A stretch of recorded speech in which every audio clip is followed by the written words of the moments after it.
Thanks for coming out today. Who's got the first question?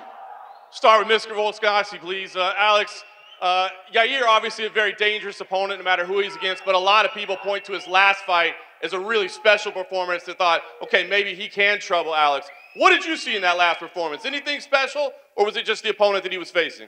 Yeah, look, he looked great. He really did. As I said, he's got a lot of threats, and he looked great against Josh Emmett, but I'm not Josh Emmett. You know, I'm the champion of this division, and I'm going to show that Saturday night. And Alex, obviously his kicking game is what's most vaunted, as well as his creativity. I know you brought in some real high-level strikers, but what do you see? I mean, are there identifiable patterns in the way he attacks, or is it as unpredictable as it seems to be? Oh, it's definitely unpredictable. You're never going to get a Yair Rodriguez. You're never going to get someone that can emulate him perfectly.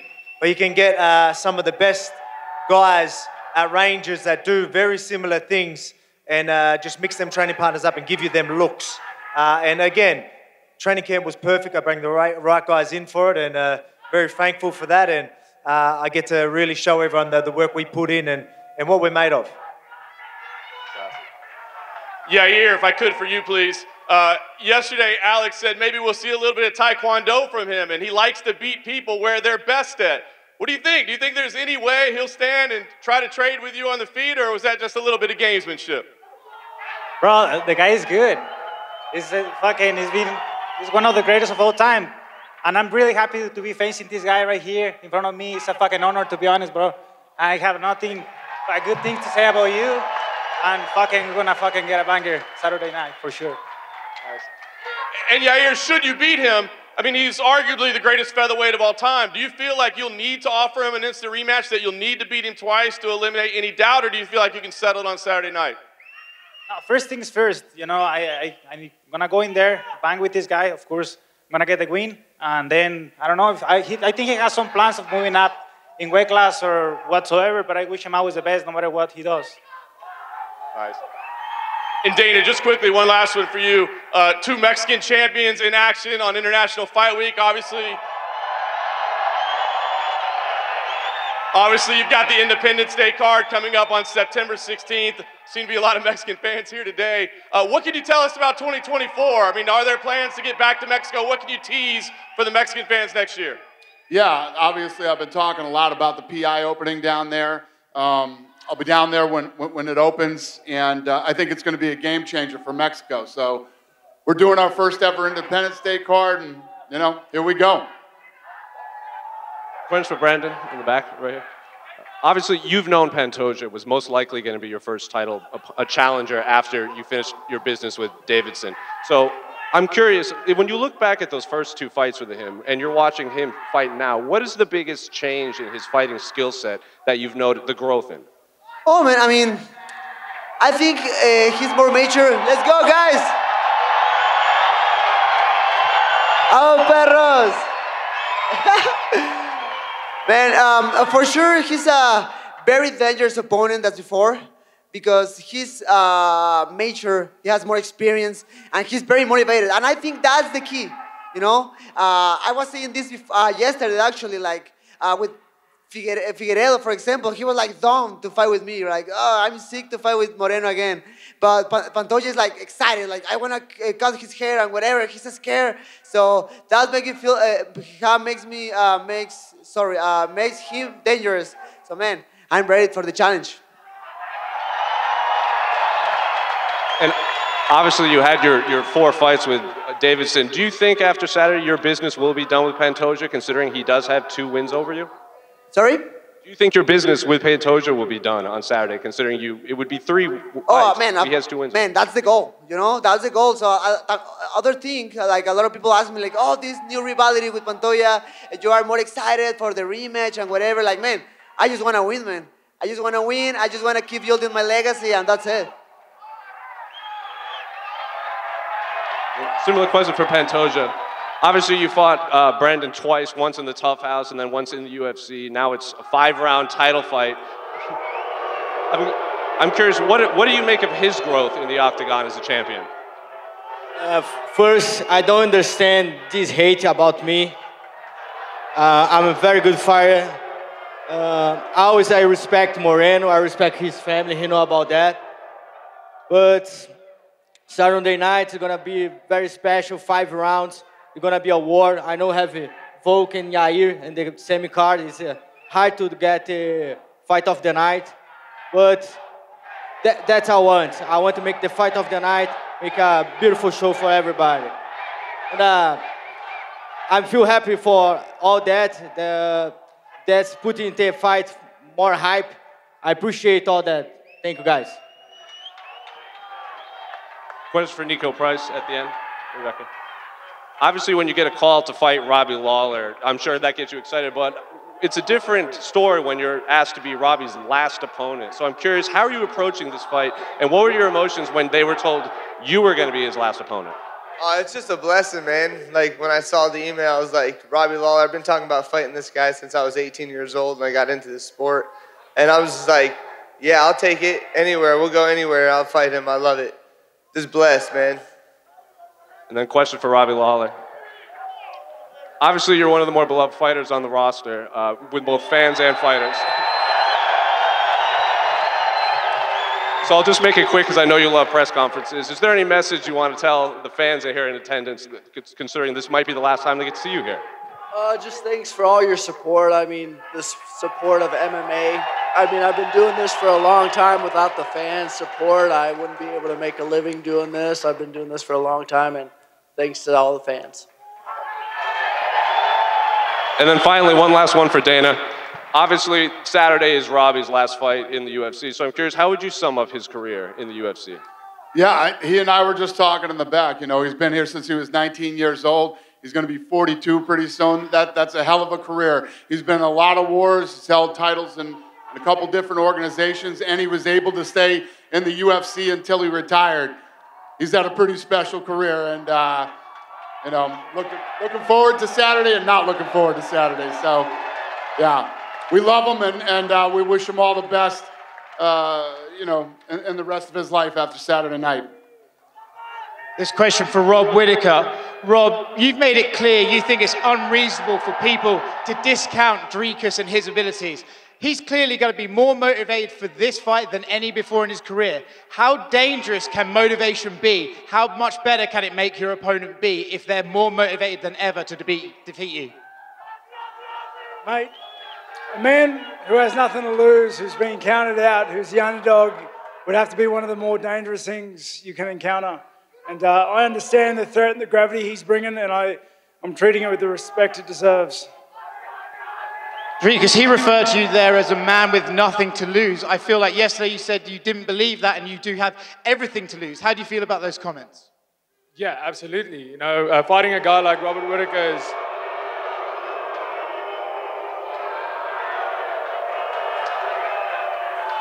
Yeah, fighting a guy like Robert Whittaker, you know, having nothing to lose, that's absolute BS. I have everything to lose. No, I have a goal to be the champion of the world, and Robert Whittaker is the next step in that ladder. It's a very, very, very tall order, but I believe I did everything I possibly could, and I know I'm ready to overcome this obstacle to get to the next stage and be the #1 contender. So, having nothing to lose, I have absolutely everything to lose, and you'll see how I fight like somebody with everything to lose on Saturday night.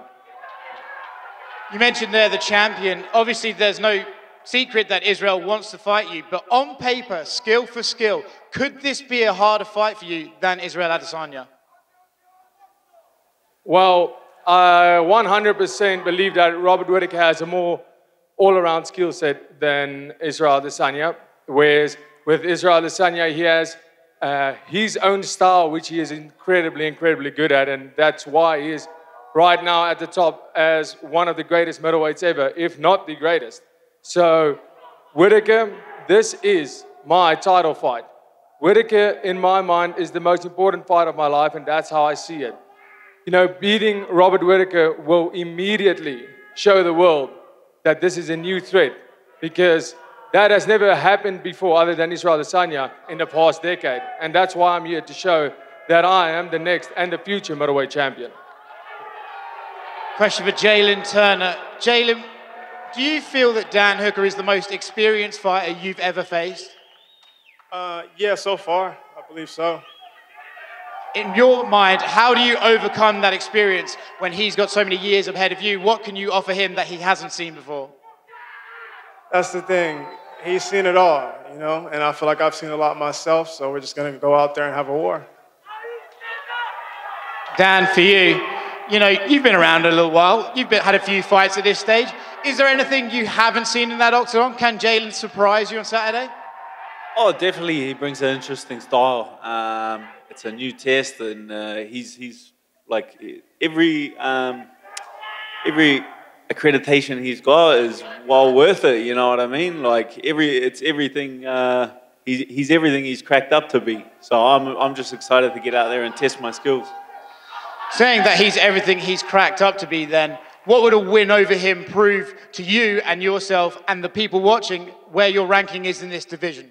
Oh, it's like back in the mix, you know what I mean? It was the pandemic times weren't too kind to the old hangman, so I'm looking to get back into the mix. A win over Jalen Turner puts me back in contention. Question for Val. Val, you're coming in on short notice. How does it feel to be here competing on this card?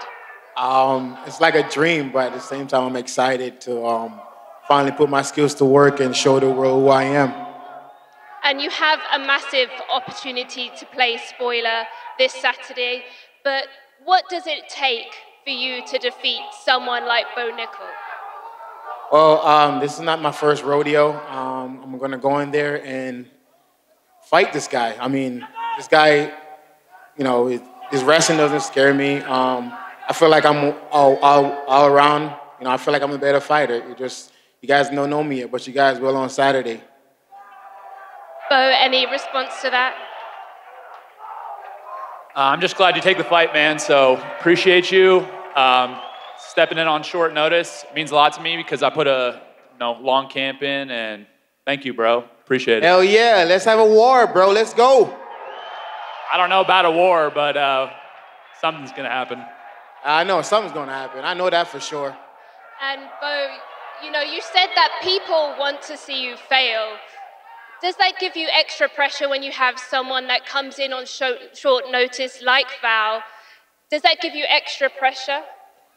I don't really feel any extra pressure. You know, I put a lot of pressure on myself to go out and perform. Of course, there's people that want to see me fail because I'm so new and I've got a lot of hype. But I think there are even more people that want to see me succeed and achieve my goals.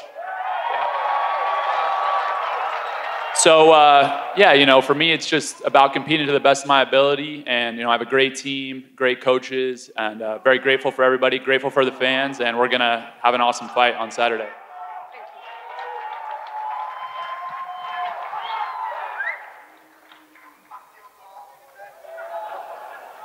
¿Cómo está Yair?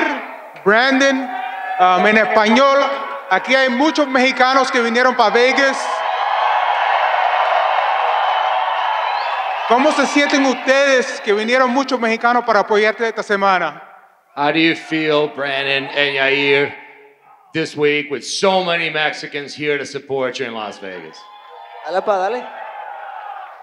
Señores, pues nada, antes que nada, pues miles de gracias por venir para acá. Yo sé que hacen el esfuerzo y la verdad yo personalmente, y sé que hablo también por Yair, estoy muy contento de ver tantas pinches banderas mexicanas alrededor y quiero que igual se vea el pinche sábado, claro que sí. Thank you so much. I see all these flags. I know the effort that you put in here is awesome to see so many Mexican flags on Saturday. Let's do it. All right, my first question's for Yair. Yair, you're known as unorthodox striking. How do you train to be unorthodox?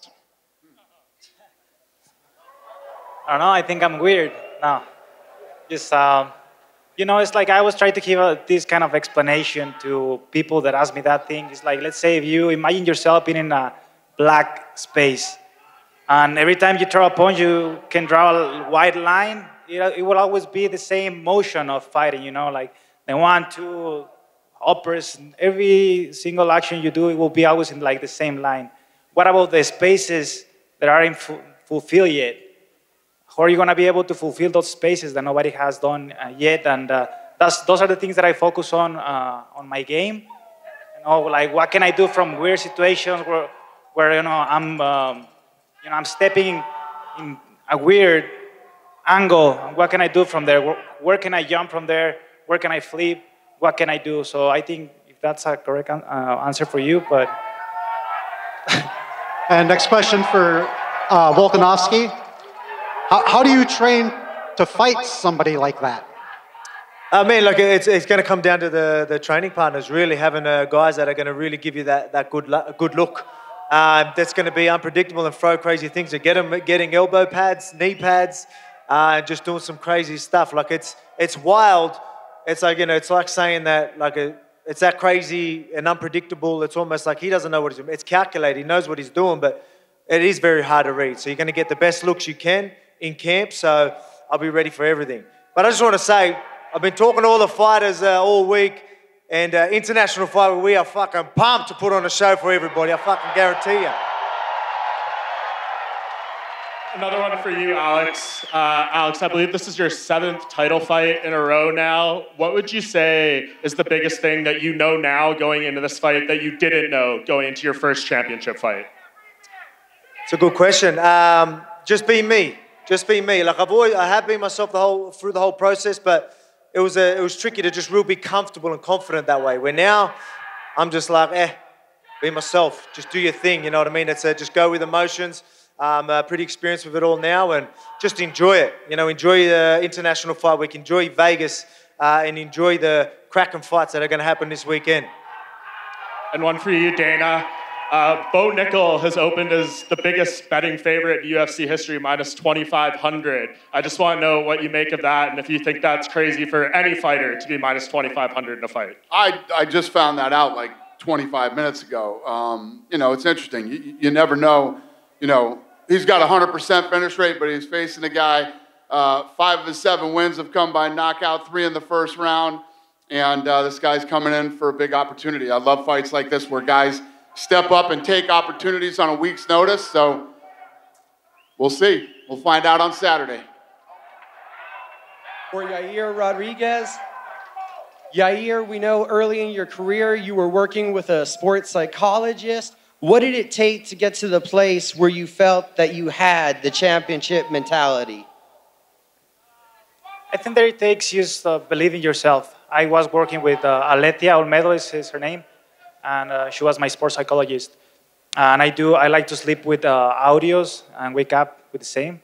And it's just affirmations, you know, it's put in your head that you can do things, believing in yourself, and then you can make things happen.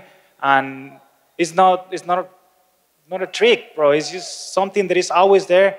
It's a matter of you believing in yourself and the team that you have around you, a good group of people that loves you and support you, and everything else is going to be there. Val, it's quite the whirlwind of a week. Have you been truly able to take a deep breath and take in the moment? Absolutely. I've been taking it all in, enjoying the moment. Damn, I can't wait for Saturday night. Let's go! And last one, Nico Price, taking on a legend like Robbie Lawler, who's been in so many crazy fights. Is there a different level of mental preparation for a fight that could be as violent as ones that Robbie usually is in? No, I'm just here to fight, man. All my fights are violent, so I plan to meet violent with violency, so I can't wait. Question for Brandon and Yair. Can you guys put into words what it would mean to you to both of you win and defend your titles on Saturday for Mexico? Can you repeat the question, bro? Can you put into words what it would mean to you for both of you guys to win on Saturday? Fuck, man, that's a simple question and a big question as well. You know, it means the work that we have been putting each, right? But together at the same time as a Mexican team, you want to see it that way. It's been years and years of working on this dream, and we're changing literally the history of Mexico, not only in MMA, but in sports. And if that doesn't say enough, I don't know what else to say, because we're literally changing the way that sports are being seen in a whole country, and that's big enough. And Brandon? For me, man, I mean, I think this is a huge statement for the Mexican mixed martial arts. I'm just happy for my country. I'm happy for Latin America in general because I think, and actually, UFC start to know, I mean, we are good in combat sports, and I said this before, like, we have so many Mexican champions in boxing, like gold medals in Olympics, in Taekwondo, for example. Man, we are good throwing punches, just we need the support, we need the opportunities, and obviously, by our side, we just need the discipline and the sacrifices, but man, we are ready for the biggest stage in the mixed martial arts. This one's for Robbie Lawler. Robbie, 21 years ago, you competed at UFC 37, and then 1 month later, you competed here in Las Vegas at UFC 37.5. You and your entire generation have done so much to help build the sport. After you conclude your career as a competitor, how do you plan on continuing building the sport as an ambassador, and a respected ambassador at that? I'm going to continue to do what I'm doing. I'm coaching fighters at our gym, giving back to the sport. So many guys before me helped me get to where I am today. So there's a lot of energy put into my career, and I'm going to give back to this sport and touch as many lives as I can. And this question is for Brandon. Que pasa, mi amigo? What's up? What's up? So obviously you fought this opponent twice. You know him better than anybody. How do you put those two fights mentally, put those two fights in the rearview mirror and go out and compete and show out tomorrow night? Yes, man, 100%. I know, and I know I can like erase that of my record of my past. You know, I lost against him twice in the past. And it is what it is, you know, you need to pass the page. You need to get all the knowledge, the experience, and just go forward. I think we had different ways, you know. Thanks God, life, destiny, whatever you want to say. I got the title, and now he's the challenger, and he's motivated. And obviously, this competitive part of myself want the rematch, right? Want to be the guy who beat me in the past. But, you know, the most important thing for me is just my legacy, man. Right now, I mean, Mexico. I just want to hear Viva Mexico this Saturday. And this question's for Mr. Pantoja. One more from me. So you fought him twice. If it's not broke, don't fix it. Do you think this is going to be a different fight from the last two fights? Of course, it's gonna be a different fight. I'm prepared for the best Moreno ever. All Mexicans go to my Instagram and say he's a prime Moreno. That's the guy I want to meet in the cage, you know, in the octagon. But the result is gonna make the same. I'm gonna win that, take the belt, and go to Brazil some vacations. I'm gonna take 3 more questions. Go ahead. Question for Volkanovski. Including yourself, there are 6 fighters from the land down under on this card. How does it feel to be sharing this stage with them? Yeah, man, it's pretty crazy. It just shows you how big the sport's getting over in Australia in our region. You know, we're getting, it's International Fight Week. We've got that many, even how many Mexicans are on this as well. So it just shows you how much this sport is growing. And only up from here, UFC and mixed martial arts is going to take over all sports, I think. And I can't wait to really put on a show this weekend and really do it again for the Aussies. There's going to be a lot of guys, and I've been talking to them all. They're all pumped, ready to set a statement, and I can't wait to finish it with a bang. And a question for Dana. We've seen how much of a fan favorite Robbie Lawler is. What is your favorite moment that we got to see from Robbie Lawler? Yeah, no, he always has been since the day he walked into this organization. You know, I think that Robbie Lawler is a fighter's fighter. You know, if you're a fan of fighting, there's no way you don't like a Robbie Lawler fight. He comes in and gives everybody what they always want. It's nonstop action. He's trying to knock you out. He's throwing bad intentions with everything that he throws. He's been one of the funnest guys to ever watch. Thanks. Go ahead. Question for the champion, Volkanovski. You have unfinished business with Islam Makhachev in the 155-pound weight division, but if you're victorious Saturday evening, how many more contenders in the featherweight division would you feel you need to face to feel satisfied with your title reign? Man, I told you, and I ain't lying, and I'm proving it time and time again, I want to be active. And I'm going to get that rematch, I'm going to get that second belt, and I'm going to keep both divisions busy. I promise you that. So I've got business to deal with this weekend. As I said, I'm taking him really serious. But obviously, moving forward, I want to keep both divisions busy once I take that belt. But like I said, I've got a threat in front of me. Let me deal with that, and we'll see what happens after that. And last question for the former champion in the middleweight division, Robert the Reaper Whitaker. You've been through so many wars, so many battles. How do you stay so mentally prepared knowing that you're going to face the carnage likely Saturday evening against another game opponent? Mate, it's just the threat of another guy trying to take what's mine. I understand it doesn't matter whether he's a fighter in the UFC or a Macca's clerk. It's the same feeling. He's trying to take what's mine, and I'm not going to let him. Go ahead, sir. G'day, Dana. This question's for you. My name's Dylan Alcott from KO Sports Australia. Mate, Australia is taking over International Fight Week. There's 5 Aussies on the cards. We've got Volk, we've got Rob, we've got Jack Della, Jimmy Crute, Shannon Ross, Dan Hangman will take you as well if you'll come. Australians are calling for a public holiday. If all 5 Aussies win, what's your message to our Prime Minister to get that over the line? That's for you, Dana. Yeah, you. Me? What's your message to our Prime Minister to get a public holiday if all 5 Australians win on the card? I don't think he gives a shit what I think, to be honest with you, but sounds good to me. No, I'll take it. Thank you, mate. We'll do one more. Go ahead. First question for Dana. It's International Fight Week, but really every week is International Fight Week for UFC. You've got fighters representing everywhere around the globe. But why Las Vegas? Why do you keep coming back having this event here in this city? Where else should I do it? Vegas is an incredible destination. Everybody wants to come here. There's tons of things to do, plenty of hotel rooms, lots of great restaurants, unbelievable shopping. Why would I not do it in Vegas? Viva Las Vegas. Final question for Brandon. You've had an incredible story of redemption and bouncing back. How did you do that? And why does that make you particularly dangerous come Saturday night? Damn, I mean, to be honest with you, sometimes I don't even know, you know? I'm just trying to keep going forward, and that's it. Obviously, I always get a lot of motivation from my people, you know, for my family, my wife, my daughters, and my close circle, my loved ones. And, at the end, this dream is bigger than me right now. I started just for me, to be selfish. I just want to throw punches with somebody, and that's it, and show to the world I'm the best. But now, with the pass of the time, man, this dream is bigger than me, and I need to keep pushing forward for my family, for my people, for Mexico, and for a lot of people around me. Thank you guys for coming out today. We're going to square these guys off for some photo ops. We'll see you Saturday night. Let's go!